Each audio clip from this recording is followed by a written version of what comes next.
lecture, we will discuss about the mechanism of absorption of drugs. We discuss this topic under the main topic, which is the pharmacokinetics. And the pharmacokinetics is that what does body do to the drug. Body drug पे क्या effect show करेगी और drug को किस तरह metabolize करेगी, किस तरह excretion होगी and absorption होगी, ये सारी हम pharmacokinetics के अंदर पढ़ते हैं. And आज का हमारा topic है mechanism of absorption of drugs. What is absorption? For the maximum absorption, basically absorption is that कि जो ड्रग हमने बॉडी में ली है वो बॉडी में किस तरह अपना इफेक्ट शो करेगी. अगर वो 100% अब्जॉर्ब होगी तो ही वो 100% इफेक्ट शो होगी. जितने परसेंट ड्रग अब्जॉर्ब होगी उतने परसेंट वो इफेक्ट शो करेगी. And what is absorption? For the maximum absorption you have to take suitable route of administration of drug by the body tissue into the blood stream. What is the meaning of this definition? हमने जो drug ली है हमने कौन से root से लिया, ये absorption में बहुत इंपॉर्टेंट क्वेश्चन है.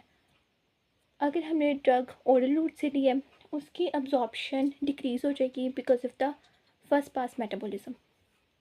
अगर हमने ड्रग आईवी के थ्रू लिया, आईवी में एज वी नो कि बायो अवेलेबिलिटी 100% होती है, ड्रग 100% एब्जॉर्ब होगी और ड्रग का इफेक्ट 100% शो होगा. हम जौन सा रूट यूज़ कर रहे हैं ड्रग की अब्जॉर्प्शन उसी पर डिपेंड करती है. route of administration is directly proportional to absorption. The condition in which the therapeutic effect is not shown. कौन सी कंडीशन है जिसमें हमारा ड्रग का जो इफेक्ट है, जो मेन इफेक्ट है वो शो नहीं होता. The drug are not absorb, वो कंडीशन जिसमें हमारी बॉडी में ड्रग अब्जॉर्ब ही नहीं होती. And the second condition is that the drug is present in inactive form. किसी भी कंडीशन की वजह से, डिजीज़ की वजह से ड्रग हमारी बॉडी में तो गई है, बॉडी ने उसको एक्सेप्ट किया लेकिन वो एक्टिव फॉर्म में कन्वर्ट नहीं हो सकी, तो ड्रग अपना इफेक्ट शो नहीं करेगी. अब थेरेपेटिक इफेक्ट कैसे कोई भी मेडिसिन, कोई भी ड्रग अपना शो करेगी? डिपेंड अपॉन द रूट, हमने किस रूट से वो मेडिसिन लिया है. फॉर एग्जांपल अगर हम नाइट्रोग्लिसरीन लेते हैं, अगर हम ये ओरल रूट से लेते हैं ये मेडिसिन, तो इसका 90% फर्स्ट पास मेटाबॉलिज्म हो जाता है और सिर्फ 10% ये अपना इफेक्ट शो करती है, which is not beneficial. That's why हमें नाइट्रोग्लिसरीन को आईवी से देना पड़ता है. हमारे पास जैसे हमने लास्ट सेक्शन में रूट्स पढ़े थे, एंट्रल रूट था एंड पेरेंटल रूट था. पेरेंटल रूट में आगे हमारे पास बहुत से रूट थे जिसमें हमारे पास आईवी था, आईडी था, सबक्यूटेनियस था, ट्रॉपिकल था एंड द रेक्टल रूट था. ये सारे हमने रूट पढ़े थे. हर एक रूट में हमारे पास बायो अवेलेबिलिटी और एब्जॉर्प्शन का जो रेट है वो डिफ़र करेगा, क्योंकि कौन सा रूट हम लेंगे अब्जॉर्प्शन भी उस हिसाब से होगी. अगर हमने आईवी लिया है तो अब्जॉर्प्शन 100% होगी ड्रग की. ओरल लेंगे तो due to first pass metabolism कुछ पोर्शन एब्जॉर्ब होगा और कुछ वेस्ट हो जाएगा. अब कौन से मैकेनिज़्म हम अब्जॉर्प्शन में डिस्कस करते हैं. अब्जॉर्प्शन जो ड्रग की होती है हमारी बॉडी में वो किस मैकेनिज़म्स के थ्रू होती है. There are 4 mechanism which we discuss in detail. Passive diffusion, facilitated diffusion, active transport and endo and exocytosis. ये चारों बहुत इंपॉर्टेंट हैं.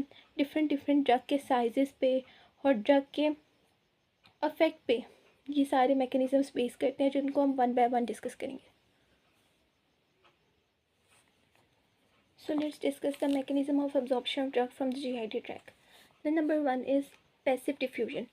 What is the passive diffusion? As we know कि passive diffusion में हम मूव करते हैं from the higher to lower concentration.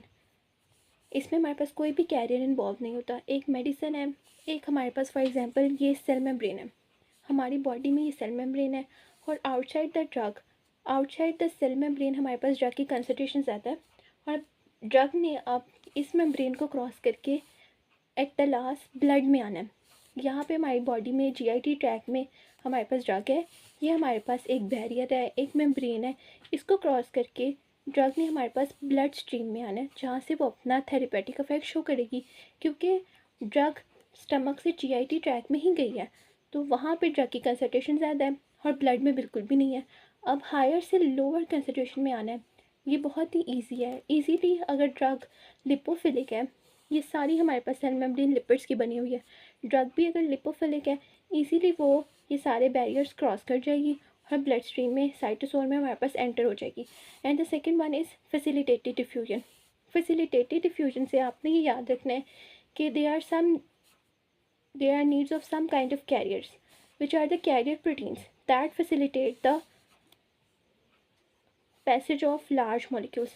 अब हमारे पास ड्रग है, outside the cell membrane drug है हमारे पास, और वो हमारे पास लिपोफिलिक ही है। और अब ड्रग ने हायर से लोअर कंसनट्रेशन की तरफ ही मूव करना है, लेकिन इन केस यहाँ पे हमारे पास लिपोफिलिक थी, यहाँ पे अगर हमारे पास हाइड्रोफिलिक ड्रग है, हाइड्रोफिलिक जो वाटर लविंग है, और हमारे पास ये मेम्ब्रेन जैसे कि आपको पता है ये हमारे पास लिपोफिलिक होती है। अब ये ड्रग यहाँ से यहाँ पे कैसे मूव करेगी? They need some sort of carriers, उसको कैरियर चाहिए जो लिपोफिलिक होंगे, वो ड्रग को अपने साथ एडजस्ट करेंगे, कुछ चेंजेस करेंगे एंड देन ब्लड स्ट्रीम में एंटर कर जाएंगे। यहाँ पे जो कंडीशन है वो ये है कि हमारे पास ड्रग हाइड्रोफिलिक होनी चाहिए, जो इस बैरियर को क्रॉस नहीं कर सकती, और उसको some kind of carrier proteins की ज़रूरत है, उसके थ्रू ड्रग यहाँ पे ब्लड स्ट्रीम में एंटर होगी। They do not required any sort of energy, सिर्फ यहाँ पे कैरियर्स मौजूद होंगे लेकिन उनको किसी भी एनर्जी की रिक्वायरमेंट नहीं है। Now what is the active transport mechanism? Active transport mechanism is that in which the drug move from lower to higher concentration। अगर कोई ऐसा केस है जिसमें हमारे पास ड्रग ने लो कंसनट्रेशन से हाई कंसनट्रेशन की तरफ मूव करना है, तो they need some sort of energy. वो एनर्जी हमारे पास कहाँ से आएगी? By the help of hydrolysis of adenosine triphosphate, ATP की हेल्प से वो एनर्जी आएगी। यहाँ पे हमारे पास कैरियर प्रोटीन्स भी हैं और यहाँ पे हमें एनर्जी भी रिक्वायर्ड है। एनर्जी कैसे आएगी? एटीपी की हाइड्रोलिसिस से। अब अगर यहाँ पे हमारे पास हाइड्रोफिलिक मॉलिक्यूल्स हैं, हाइड्रोफिलिक ड्रग है, तो उनको कैरियर चाहिए। अगर लिपोफिलिक है तो वो इजीली क्रॉस कर जाएंगी with the help of energy. यहाँ पे एनर्जी यूज़ होगी। ये हमारे पास बहुत इजी प्रोसेस था, ये बिल्कुल हायर से लोअर कंसनट्रेशन की तरफ मूव करना था। No need of energy and no need of carrier. Facilitated diffusion में हायर से लोअर कंसनट्रेशन की तरफ मूव करना था, but they need some sort of carrier because of the drug is hydrophilic. Active transport में lower से higher concentration की तरफ मूव करना था, they need some sort of carriers and also required some energy because drug ने lower से higher की तरफ मूव करना है। And the fourth one is endocytosis. And what is the endocytosis? As we know कि endocytosis का process invagination के through होता है। ये हमारे पास मेम्ब्रेन है, ये इन्वेजिनेट करेगी, ये अपनी आप को चेंज करेगी, अपनी पोजीशंस अपनी शेप चेंज करेगी। लार्ज मॉलिक्यूल ऑफ ड्रग्स इसमें आएंगे और अंदर एंटर हो जाएंगे, एंड देन यहाँ से वो दोबारा अपनी शेप चेंज करेगी और ब्लड स्ट्रीम में एंटर होगी। एंडोसाइटोसिस का प्रोसेस किन ड्रग्स के लिए यूज़ होता है? वो जिनके बहुत लार्ज मॉलिक्यूल्स होते हैं। For example vitamins are usually very large in size. तो जो वाइटामिन्स लार्ज होते हैं वो इस प्रोसेस के थ्रू हमारे ब्लड स्ट्रीम में जाते हैं। फॉर एग्जांपल विटामिन B12 ये बहुत लार्ज होता है, ये किस प्रोसेस से हमारे ब्लड स्ट्रीम में जाएगा? एंडोसाइटोसिस। यहाँ पे हमारे पास मेम्ब्रेन है, ये इन्वेजिनेट करेगी, यहाँ पे विटामिन अंदर जाएगा, एंड देन अगेन एक्सोसाइटोसिस होगी विच is the opposite of endocytosis, और यहाँ से ये मॉलिक्यूल जो हमारे पास ड्रग का है विटामिन, ये बॉडी में एंटर कर जाएगा। Now we discuss the factor influencing the absorption. The number 1 factor is pH. As we know कि हमारे स्टमक की पीएच एसिडिक है एंड इंटेस्टाइन की पीएच बेसिक है। अब हम ये pH absorption rate of drugs पे किस तरह इफेक्ट करती है ये हम स्टडी करेंगे। फॉर एग्जांपल ये हमारे पास ड्रग के कुछ मॉलिक्यूल्स हैं, they are weak acidic in nature, और ये हमारे पास स्टमक में गए हैं। स्टमक में जाने के बाद ये ड्रग के कुछ मॉलिक्यूल्स हैं, ये हमारे पास स्टमक में गए हैं, एंड स्टमक में हमारे पास एसिडिक पीएच है, और जो ड्रग की नेचर है वो हमारे पास है वीक एसिडिक।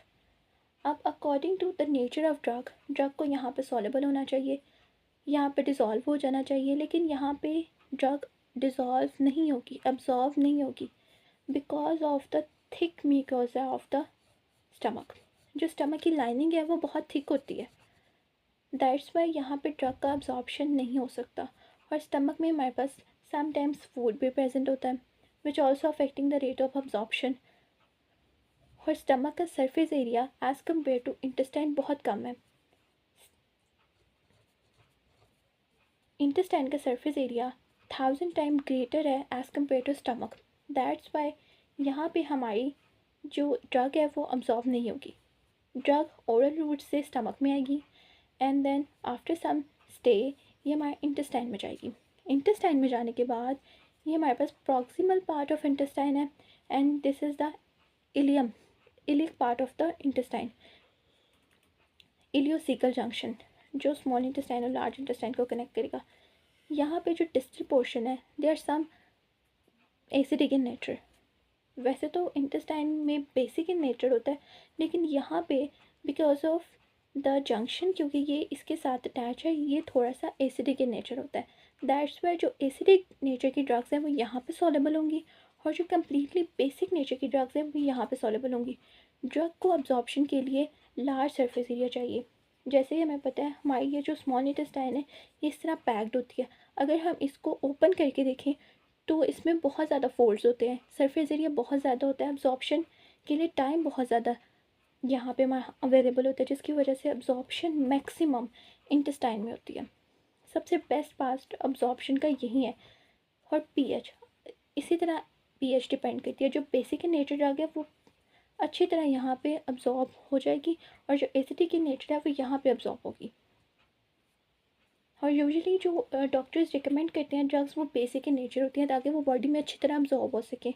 और रीज़न भी बताइए कि स्टमक में क्यों नहीं अब्जॉर्ब होती, क्योंकि बहुत थिक म्यूकोसा होता है और यहाँ पे फूड भी प्रेजेंट होता है, सरफेस एरिया भी कम होता है एज़ कम्पेयर टू इंटेस्टाइन, इसलिए यहाँ पे अब्जॉर्प्शन नहीं होती। The second factor is blood flow. अब ब्लड फ्लो अब्जॉर्प्शन रेट को किस तरह अफेक्ट करता है ये हम पढ़ेंगे। Intestine receive much more blood as compare to stomach, क्योंकि हमने देखा है इंटेस्टाइन का जो सरफेस है कुछ है जो स्टमक से बहुत ज़्यादा है, इससे यहाँ पे ब्लड ज़्यादा प्रेजेंट है एज़ कम्पेयर टू स्टमक। ये भी एक बेनिफिशियल पार्ट है।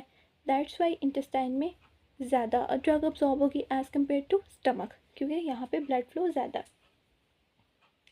अब हम जो थर्ड पॉइंट है वो हम डिस्कस करेंगे which is the total surface area.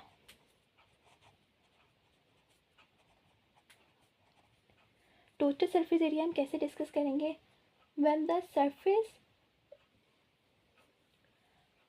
Total surface area हम कैसे डिस्कस करेंगे। जो इंटेस्टाइन है हमारे पास, यहाँ पे हमारे पास माइक्रोविलाई प्रेजेंट होते हैं, और माइक्रोविलाई ड्रग की अब्जॉर्प्शन में काम करते हैं, क्योंकि माइक्रोविलाई जो छोटे छोटे से यहाँ पे और यहाँ पे माइक्रोविलाइज प्रेजेंट होते हैं, ये सरफेस एरिया को मज़ीद इंक्रीज़ करते हैं, जो ड्रग में एब्सेंट हो, जो स्टमक में एब्सेंट होते हैं। दैट्स वाई यहाँ पे ड्रग अच्छी अब्जॉर्ब होगी बिकॉज ऑफ द माइक्रोविलाई, क्योंकि सरफेस एरिया इंक्रीज़ हो जाएगा। The fourth factor is contact time.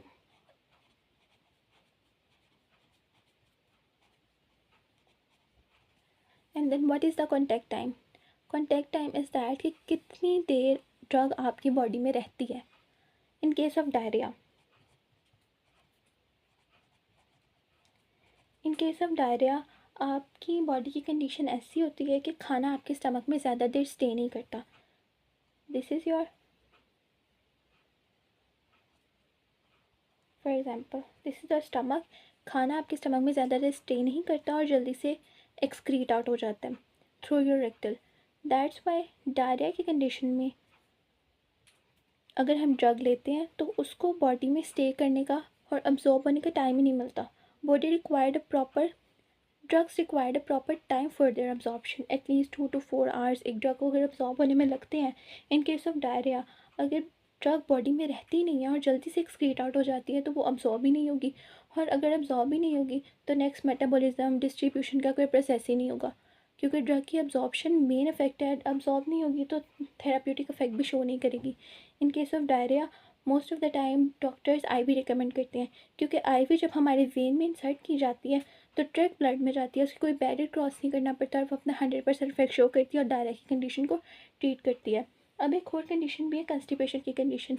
इसमें हमारे जो स्टमक है वो स्लो गैस्ट्रिक एम्पटिंग होती है, हमारा स्टमक बहुत देर से एम्पटी होता है, और अगर ड्रग हम उस कंडीशन में लेते हैं तो because of the enzymes and presence of food drug की जो अब्जॉर्प्शन है वो एक्सट्रीमली स्लो हो जाती है। इस केस में ड्रग को टाइम ही नहीं मिलता अब्जॉर्ब होने का, और इस केस में एब्जॉर्प्शन रेट एक्सट्रीमली स्लो हो जाता है, क्योंकि because of the presence of food इस केस में भी ड्रग अब्जॉर्ब सही तरह नहीं होती, और रेक्टल मेडिसन्स या लेग्जेटिव्स या IV रिकमेंड करते हैं डॉक्टर.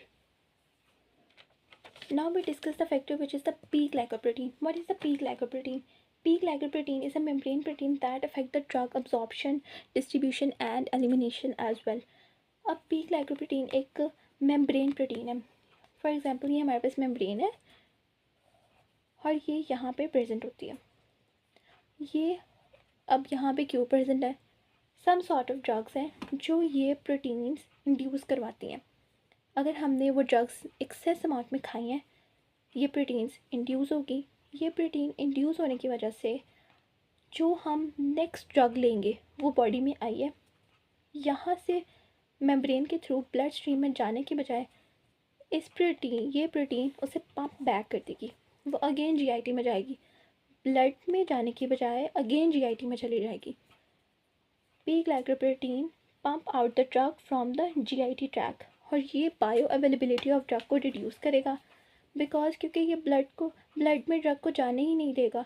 कुछ ड्रग्स इसको इंड्यूस करवाएंगी और जो नेक्स्ट ड्रग जिसका हमें इफ़ेक्ट चाहिए वो जब हम खाएंगे तो ये उसको ब्लड में एंटर ही नहीं होने देगा. अब एंटी पी ग्लाइकोप्रोटीन्स ड्रग भी अवेलेबल है जो इसको ख़त्म करेंगी और हमारी बायो अवेलेबिलिटी को इंक्रीज़ करेंगी. ब्लड फ्लो में हम एक और पॉइंट डिस्कस करेंगे which is the case of shock. In case of cardiogenic and hypovolaemic shock, अगर इस तरह के कोई शॉक है तो बॉडी में जो हमारे पास ब्लड फ्लो है वो डिक्रीज़ हो जाता है. अगर बॉडी में ब्लड फ्लो डिक्रीज़ होगा तो हमारे पास एब्जॉर्प्शन रेट भी कम होगा. बिकॉज ड्रग तो एट द एंड ब्लड में जा रही है, ब्लड में अब्जॉर्ब हो रही है और अगर यही अब्जॉर्ब है तो इसका थेरेपेटिक इफेक्ट जहाँ पे ड्रग ने जाके अफेक्ट करना है, क्योंकि ब्लड की स्पीड स्लो है तो इसका इफेक्ट भी स्लो होगा ड्रग का. दैट्स वाई अगर ब्लड फ्लो हमारे पास डिक्रीज़ है तो अब्जॉर्प्शन का जो ड्रग का रेट है वो भी स्लो होगा, वो भी डिक्रीज़ होगा. अगर हम इस केस में ओरली मेडिसिन देते हैं तो अगर जीआईटी में ब्लड फ्लो डिक्रीज़ है तो ओरली हमें मेडिसिन देने का इफेक्ट नहीं होगा बिकॉज ब्लड फ्लो तो आगे डिक्रीज़ है.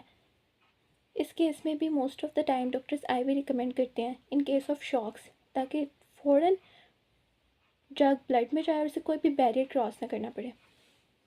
And the last we discuss this diagram. As we discuss before, हमने ड्रग को देखा था कि ऑर्डरली कैसे स्टमक में, intestine and the large intestine में जा रही है. ड्रग अगर स्टमक से कुछ हद तक एब्जॉर्ब हो रही है तो वो ब्लड में जाएगी. Most of the time intestine से ही एब्जॉर्ब होगी, स्टमक से बहुत कम 1 to 2% एब्जॉर्ब होती है. The maximum amount of drug is absorb from the intestine and then यहाँ से एब्जॉर्ब होकर ये हमारे पास ब्लड स्ट्रीम में जाएगी. This is the blood stream, यहाँ पे जाएगी एंड देन यहाँ से हमारे पास जब पूरी बॉडी में अपना थेरेपेटिक इफेक्ट शो कर देगी, देन किडनी से हमारे पास जो ड्रग है वो एक्सक्रीट आउट होगी. ये हमारे पास लीवर है, लीवर से हमारे पास ड्रग का मेटाबॉलिज्म होगा. जो ड्रग हम ओरल रूट से लेते हैं they must go through with the first pass metabolism. यहाँ से हमारे पास फर्स्ट पास मेटाबॉलिज्म होगा, यहाँ से ड्रग अगेन हमारे ब्लड स्ट्रीम में जाएगी, यहाँ से अगेन ब्लड से ड्रग लीवर में वापस भी आ सकती है and then at the last यहाँ से हमारे पास ड्रग का एलिमिनेशन होगा from the kidney main role play करती है एक्सक्रीशन में. वो हम आगे एक्सक्रीशन और मेटाबॉलिज्म में पढ़ेंगे.